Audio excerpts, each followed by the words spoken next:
Melanie, gal. Woo, you hear it, Melanie? Thank you, Riot, and thank you everybody for being here.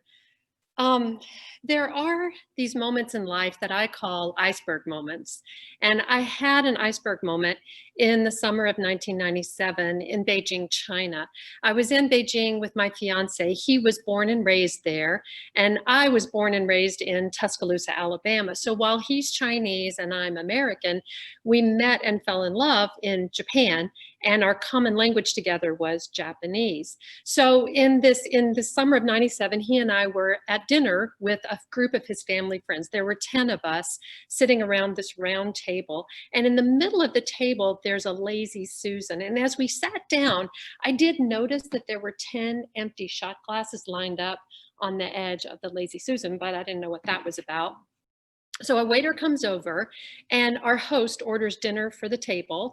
And as the waiter walked away, my fiance leans over to me, and in Japanese, he tells me that our host just ordered snake's meat for the table.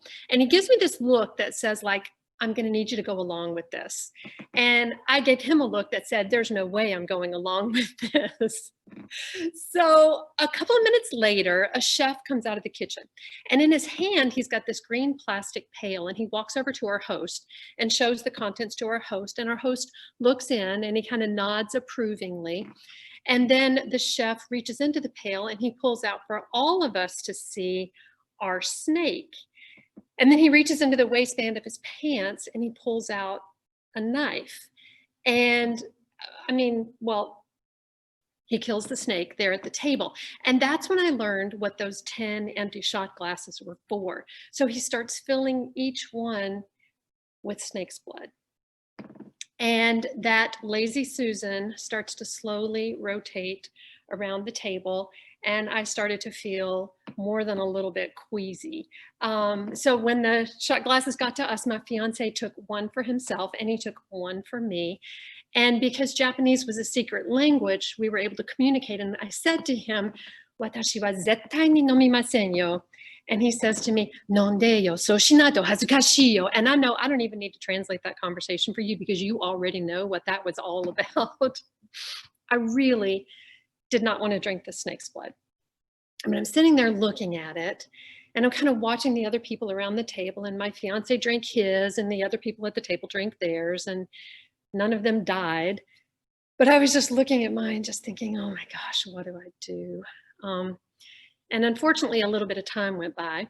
So here's a little known fact about drinking snake's blood, especially if you stall on the decision. The longer you wait, the more it coagulates. Yes. And so I knew that I needed to just make a decision here. But this was the iceberg moment. So on the surface, it looks like this is a run-of-the-mill conflict. He wants me to drink snake's blood. I don't want to drink it.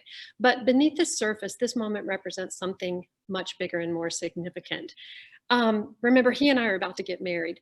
And this dynamic that's playing out here is going to happen over and over again in our marriage.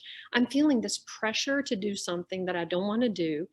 And it's not just pressure from him. Like in my mind, I've also got pressure from all these other people at the table. And in my mind, there's also pressure of like 5,000 years of culture and history and tradition behind all of that.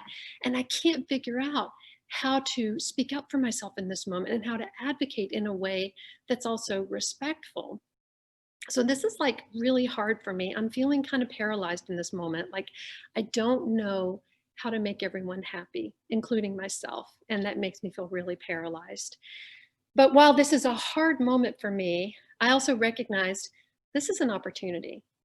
This kind of conflict is going to come up in our marriage over and over and over again. And if in this moment I can get this right, maybe we can establish the dynamic for how we're going to deal with this kind of conflict for the rest of our years together. If I can figure out now how to advocate for myself and still be respectful, maybe we'll figure out how to do that for the rest of our marriage.